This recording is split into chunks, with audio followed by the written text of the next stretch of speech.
tam yi nga xamante ni tey jib na fa ci assemblée nationale ñeel ba tey laaju député yi bokk na ci li nga xamante ni moo di seen préoccupation ci lu ñeeloon campagne arachidière bi ak li nga xamante ni moom moo nekkoon annonce ci état defoon di dinañ racheter li nga xamante ni moom moo di gerte bi ci ñi nga xamante ni ñoom ñoo di baykat yi lu ni mel tamit bokk na ci question yu ñu jubal à l'assemblée nationale wàllu santé également bokk na ci question yu ñu jubal à l'assemblée nationale mais ñu ñëw ci li nga xamante ni moom moo di coowal homosexualité bi Karim ci nu mu gën a yaatoo maa ngi yore fii nag li nga xamante ni moo di proposition de loi bi ngeen bindoon naa ci ñëw ci kanam tuuti mais tey noo jàngatee kaddu yi nga xamante ni le premier ministre Ousmane Sonko yëkkati ko ginnaaw laaj bi nga xamante ni ak fàttali bi nga xamante ni honorable député Abdou Mbow defal na ko ki nga xamante ni moo di le premier ministre Abdou Mbow yemul rek ci laaj ko da ko fàttali tamit ni ko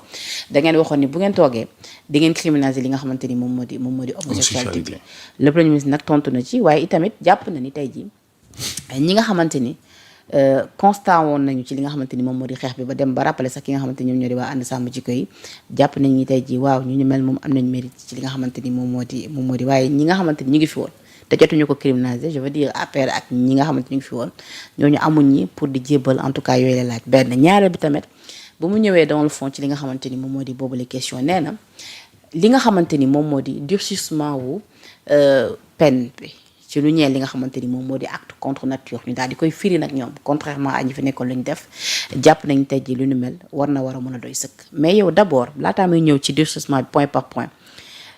noo ko jàngatee dans l'ensemble bu fekk see xeex bi nga xamante ni yéen a ngi koy xeex yéen depuis lors yéen li ngeen bëgg mooy nañ ko criminaliser képp donc mu yem fa. waaw xam nga Penda man wàllu xeexu criminalisation de l'homosexualité xeexu ngóor jigéen man su dee man 100 laa yor wala bu dee 100 laay xeex 99,99% yi ngóor jigéen xeexu ngóor jigéen la. ay la tudd sànq tudd la ànd sàmm jigéen la tudd. waaw mais bon anyway loolu amul solo xam nga ñu tudd ma amul solo. maanaam mais mën na la bigal. non du ma rey. mais nag sax du ma bigal ci àdduna loolu gëm nga ko de. mën na la bigal. mais maanaam fu mu tuddee waa ànd sàmm jigéen ni waaye maa ngi ci bége waale noonu. donte nag nee na waa ànd sàmm jigéen ak ñeneen. xam naa ñeneen yaa ngi ci biir. waaw maa ngi ci biir jeex na parce que en fait en réalité man li may ut ñun li ñuy ut Penda xam nga Penda. xeex bi xeexu yàlla la. xeex bi xeexu yàlla la xeexu diine la. moo ci jiitu d'abord balaa dara di ñëw. éthique sëg whatever xeex boobu la njëkk nekk Penda. xam nga Penda ñun dañoo jug ànd di xeex créer collectif non à l'homosexualité muy dox di dox ba egg si tudd ànd sàmm jikko yi ñuy xeex ci ay baat créer pétition dem di wër di dox dem ci kilifa diine yëpp bu ñu demee waxu criminalisation lañ leen di wax Penda. muy kilifa diine kilifa aada dem nañ ba dem ba si roi Oussouye. dem ci monseigneur dem fépp dem ci jàngu bi fépp ba ñu signé pétition bi mais ku ñu dem. Penda wax. Penda. durcissement wu peine. bi tax tey ma gis ko nii am lu ma naqari nag torop dama am lu ma naqari si combat homosexualité bi. li ma si naqari Penda mooy man ñun bi ñuy xeex ñun criminaliser lañ waxoon baatu criminaliser. ci loolu lañ nekkoon ci criminaliser lañ nekkoon ñoom li ñu jël comme alibi ànd sa am jikko yi dañu tooñ nañu trop te damay wax sénégalais yi ne leen loi bi nga xam ne moom la ànd sa am jikko yi liggéey ak Ousmane Sonko ñu ne ñoom liggéey nañ ko ba présenté ko ba ñoom ba bor ko voté loi boobu dañ ko présenté sénégalais yi amuñu droit di voter parce que tout ce qui s'est fait pour nous sans nous et contre nous parce que ñun xamuñu tenants et les aboutissants parce que li xew ci diggante bi yëguñ ko. Penda nañu waxante dëgg rek. mooy dañ ne ñoom parce que xam nga fii ñoom génnoon nañ fi def conférence de presse. ne dem nañ seeti président assemblée nationale mu ne dañuy waxtaan. ñu génnaat fi tamit fan yii ni jox nañ leen ultimatum. waaw déglu rek balaa ñu yegg foofu Penda dama la ñaan rek. balaa ñu wax ultimatum dañ ne dañuy waxtaan. ak président assemblée nationale jot nañ waxtaan ñu nañ leen may ñu waxtaan ñu dem gisi Sonko waxtaan parce que ñu xool ni ñu xoolaatee loi bi kërëb jàmbar ko defar ko loolu la ñu waxoon non. bi ñuy càmbar ji defar naka de boobu ñoom ñu ngi génn ci principe yi taxoon ñun ñu taxawoon doon xeex délit la mais acte contre nature délit la mos a nekk Sénégal délit la mais li mu nekk délit moo taxoon Kaolack 2015 xale yi doon marié foofu noonu bi ñu leen jàppee ñu bàyyi leen parce que loolu moo taxoon ñu jug ñu ne dañ koy lii bu ñu ko criminalisé musiba loolu moo taxoon loolu mais li taxoon ñu créer collectif non à l'homosexualité mooy lii Ousmane Sonko di def nii tey mooy lii ànd sàmm jikko yi wëlbati ko lañ doon xeex ñu nangu ko ba mu noppi di mujjee nekk sax ñoom di def apologie de la non criminalisation de l'homosexualité léegi dafa mel ni criminaliser homosexualité sax léegi mooy problème bi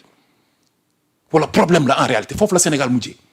loolu la Ousmane Sonko taxaw di wax parlement bi yëpp di ko tàcc quoi maanaam criminaliser homosexualité problème la léegi ñun te loolu moo taxoon ñu jugoon doon xeex di manifester ay 1500 personnes topp ñu ay imam imam ndaw war nañ ko ulamaaw yi suufiyanke yi jànkatu alxuraan yi abbe yi ñëpp booloo ànd sam ci koy dajale ñëpp ku nekk ñu signé la pétition dem seeti kilifa diine yi ñu signé pétition ba noppi ñu taxaw ba place de l'indépendance place de l'Obélisque mu fees dell ñu taxaw di wax criminaliser ñoom ñu taxaw di wax ay durcissement tey Ousmane Sonko taxaw ne moom dafa modifier loi bi ñoom ñu accepté ko ak moom ànd ceeg moom ndekete waxtu nañu ak moom en 4 minutes ci suuf dem di naan dañuy ay durcissement la ñuy def. bàyyi criminalisation projet la bu muy porté te neen da koy assumer. lan la assumer Ousmane Sonko criminalisation la ñu waxante woon ak moom ànd sa am jikko yi te man li ma comprendre sax mooy man Ousmane Sonko tey li mu wax sax ci laa gis ni ndekete Ousmane Sonko ànd sa am jikko yi dañoo lëkkaloo bu yàgg tey daf leen gën a weer daf leen félicité parce que dañ ko nangul loo xamante ni ñoom dañ ko bañaloon Macky Sall parce que délit rek lañ ko def ba tey délit la nekk rek de. ah waaye durcir nañ ko nag Karim ma réeral la ko. xoolal Penda balaa ngay ñëw di ma leer ay durcissement. xam laa lay wax xool dama ne la d'abord dama am loo xam ne dama bëgg mu leer ci bopp Sénégalais yi ñu xam ko. day déglu.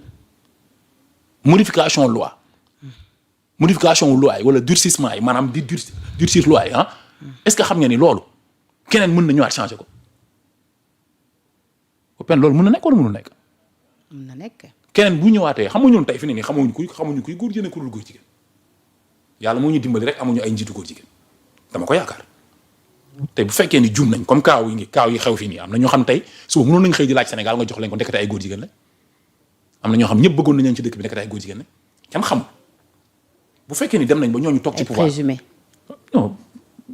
benn waaw présumé. présumé. waaw présumé ok non xam ne yéen ci ay relation ngeen nekk ay xaritoo déggu rek dama ni ok présumé ñu dem toog ci bopp réew mi ñu juum ba fal fi koo xam ne amaana xëy na góor jigéen la loi bii ñu dugal nii nga xam ne dañ ne ñoom dañ koy durcir ñu dugal ko teg ko kooku ñëw toog mu am benn erreur bu ndaw ci nit bu ñu juum ci moom kooku profité si dindi loi bi modifié ko. projet de loi relatif à la lutte contre l'homosexualité porté par Ousmane Sonko nee na moom c'est une loi qu'il portera lui-même. Penda. waaw man xam nga Pastef Ousmane Sonko man compté tuuma woon ci moom. parce que man moom ba mu ñëwee toog invité Mélenchon premier allié politique am moom wane na ni moom criminalisé wul ba mu taxawee ne day tolérer l'homosexualité est tolérée ci tolérance la nekk nii ba tey ci moom logique gu tolérance am boobu noonu ci la nekk ba tey nii xam nga lu ma metti ànd sàmm jikko yi ñoo ko fekk si ci logique am mu wàññaar seen loxo ndekete ñoom ñëpp ñu rëpp topp ko ñoom ñoo ko topp. mais Karim ndax doon leen woon metti su fekkoon ni tey jii à la place même de durcissement état bi defuñu ci benn jéego c'est-à-dire tey bu ngeen gisee ni ñoom ñi ngi dox yéen donte ni yéen li ngeen bëgg yéen vous êtes radical yéen criminalisation kese ngeen gis. mais dafa am lu tax ñu bëgg criminalisation Penda. waaw xam nga boo nee vous êtes radical criminalisation rek ngeen gis mais dafa am lu tax ñu bëgg ko c'est pas des trucs ay fan sa club. ay diw pourquoi tamit durcissement yi mun leen ko saluer. mais du ma saluer durcissement. parce que ay peine yu dëgër la de. parce que xaaral du ma saluer durcissement parce que durcissement mooy délit boobu maanaam tey bu ñu demoon ci Macky Sall naxanteeg moom mu durcir ko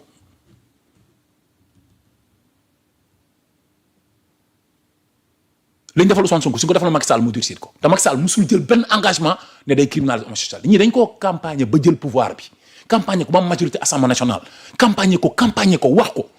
ne ñoom bu ñu ay majorité assemblée nationale lu ay ñi njëkk dugal ci criminalisation homosexualité moom la ñuy def mais loolu la ñu def Penda ànd sa am jukee dañoo man xam nga man waxuma Ousmane Sonko sànq loolu laa dégg samay la man Ousmane Sonko man waxuma Ousmane Sonko Penda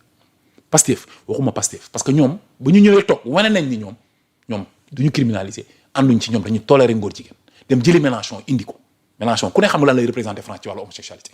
ak la ma ca xeex ba ak ndam ba ma ca am ca France keroog Mélenchon ba muy dugal criminalisation légalisation de l'homosexualité en France mariage pour tous li génn France ci mbedd mën nañ 1 million de personnes contre loolu te terew loolu mi ngi dox ba tey France man kon waxuma loolu kon man yaakaaruma ci Ousmane Sonko mais dama amoon yaakaar man ci Mame Matar Gueye Diama tey dama lire pop